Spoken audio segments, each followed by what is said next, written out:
Assalamualaikum warahmatullahi wabarakatuh. Bismillahirrahmanirrahim. Alhamdulillahi rabbil alamin. Wassalatu wassalamu ala asyrafil anbiya'i wal mursalin wa ala alihi wa sahbihi ajma'in, amma ba'd. Tuan-tuan dan puan-puan yang saya kasih sekalian, alhamdulillah kita telah melalui beberapa hari dalam bulan Ramadan ini. Mudah-mudahan Allah Subhanahu wa taala memberi kekuatan kepada kita untuk kita mengambil kesempatan di bulan yang mulia ini bagi melipat gandakan amalan ibadah kita kepada Allah Subhanahu wa taala, khususnya membaca Al-Quran dan salat tarawih.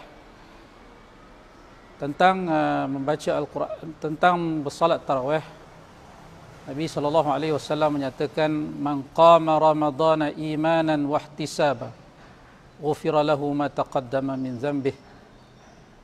Siapa yang mendirikan bulan Ramadan dengan ibadah, yang mana ulama mengatakan antara ibadah yang penting dalam bulan Ramadan ini adalah salat tarawih. Siapa yang mendirikan bulan Ramadan dengan penuh keimanan dan keikhlasan, maka diampunkan dosa-dosanya yang telah lalu. Maka marilah kita memperbanyakkan ibadah kita, salat tarawih kita, iaitu salat tarawih kita, Al-Quran dan lain-lain ibadah, insya-Allah.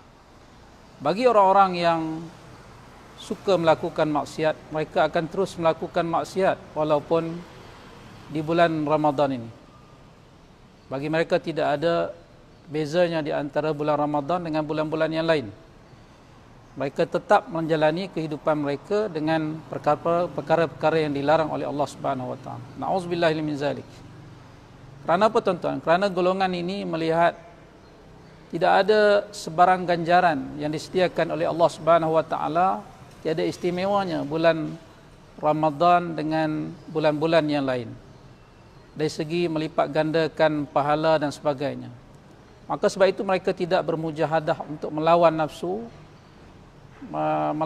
mereka supaya mereka tidak melaksanakan perkara-perkara yang dilarang oleh Allah Subhanahu wa taala. Sedangkan pada setiap malam Ramadan, malaikat menyeru, ya baghiyal khairi aqbil wa ya baghiyasy syarri aqsir. Sesiap bagi yang nak mencari kebaikan, maka silakan tampil, buatlah kebaikan di bulan yang mulia ini, ya. Di bulan yang penuh dengan kemuliaan, yang mana Allah Subhanahu wa taala akan lipatkan pahala amalan kita. Kemudian malaikat mengatakan, ya baghiyasy syarri aqsir. Wahai orang yang nak berbuat kejahatan, maka berhentilah. Tentu yang saya kasih sekalian, Allah Subhanahu wa taala akan melebihkan kepada hamba-hambanya yang melakukan amal soleh mengikut kehendaknya tanpa terikat dengan apa-apa peraturan. Allah boleh lebihkan, Allah boleh gandakan pahala amalan itu dengan sebanyak mana mungkin, sebagaimana yang dikehendaki oleh Allah Subhanahu wa taala. Allah berfirman dalam Al-Quran, a'udzubillahi minasyaitonirrajim, walillahi ghaibus samawati wal ard wa ilaihi yurja'ul amru kulluhu fa'budhu wa tawakkal 'alaihi wa ma rabbuka bighafilin 'amma ta'malun. Yang bermaksud, dan Allah jualah yang mengetahui rahsia langit dan bumi, dan kepadanya lah dikembalikan segala urusan. Oleh itu sembahlah dia serta berserahlah kepadanya, yakni bertawakallah kepadanya. Dan ingatlah, Tuhanmu tidak sekali-kali lalai akan apa yang kamu lakukan. Surah Hud ayat 123. Tentu yang saya kasih sekalian, Al-Imam At-Tabari dalam mentafsirkan ayat ini, dia menyatakan bahawa hanya kepada Allah Subhanahu wa taala sahajalah setiap amalan yang dilakukan oleh orang-orang yang melakukan amalan itu, Allah Subhanahu wa taala akan memberi ganjaran sebagaimana yang dia kehendaki. Dialah yang akan memberikan ganjaran kepada semua manusia berdasarkan kepada amalan-amalan mereka mengikut kehendak Allah. Tentu yang saya kasih sekalian, Allah Subhanahu wa taala melipat gandakan pahala ini berdasarkan kepada beberapa sebab. Dan disebabkan oleh apa? Disebabkan oleh kemuliaan, disebabkan oleh kelebihan yang diberikan oleh Allah Subhanahu wa taala kepada beberapa perkara. Misalnya kemuliaan dari sudut tempat seseorang itu melakukan amal ibadat. Nabi sallallahu alaihi wasallam bersabda, "Salatun fi masjidi hadza afdalu min alfi salatin fi ma siwah illa al-masjid al-haram." Yang bermaksud salat di masjid aku, kata Nabi, iaitu Masjid Nabawi, adalah lebih baik daripada 1000 salat di masjid-masjid yang lain kecuali Masjidil Haram.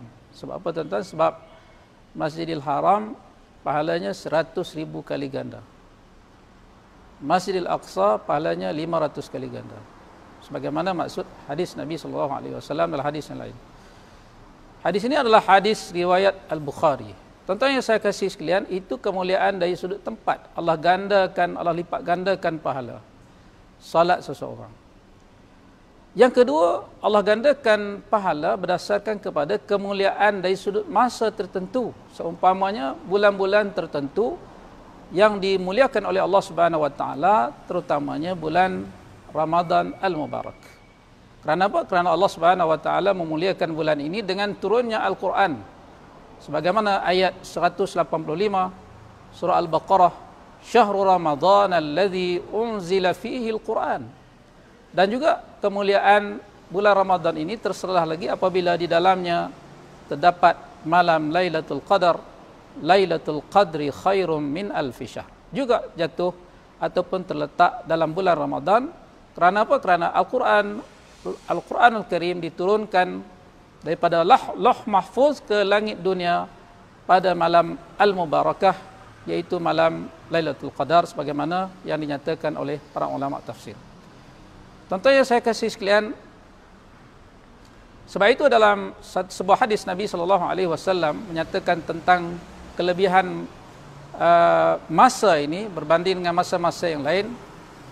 Nabi SAW menyatakan tentang kelebihan beramal di bulan Ramadan, iaitu melakukan umrah. Nabi kata apa? "Fa iza jaa Ramadan fa'tamiri fa inna umratan fihi ta'dilu hajjah."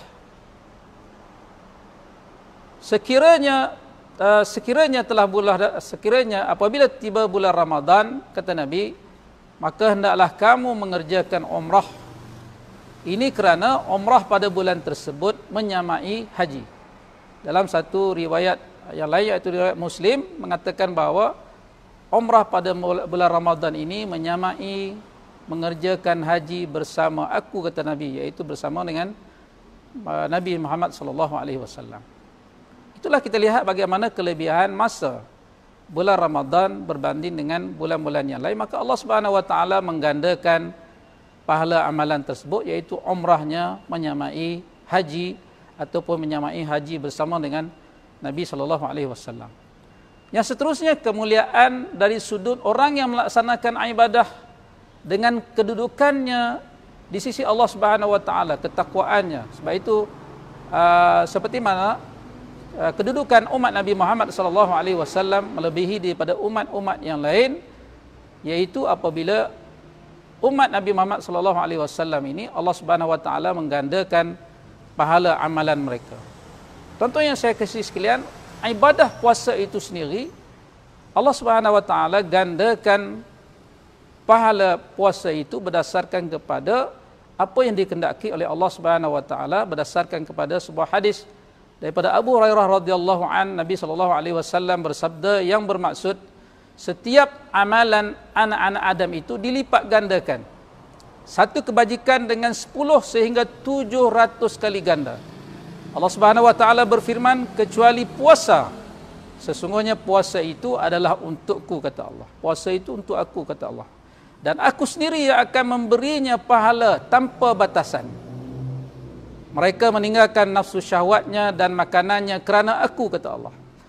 Bagi orang yang berpuasa ada 2 kegembiraan, yaitu kegembiraan ketika berbuka dan kegembiraan ketika bertemu dengan Tuhannya.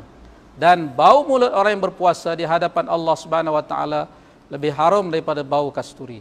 Tuan-tuan yang saya kasih sekalian, Mudah-mudahan dengan kita mengetahui tentang kelebihan bulan Ramadan ini yang dilipat gandakan pahala amalan, maka kita berusaha bersungguh-sungguh untuk melipat gandakan usaha kita juga, menambahkan amalan kita di bulan Ramadan ini. Mudah-mudahan kita akan diberi rahmat dan keampunan serta pembebasan daripada api neraka Allah Subhanahu wa taala. Aqulu qali hadza wa astaghfirullahal azim li wa lakum. Wassalamualaikum warahmatullahi wabarakatuh.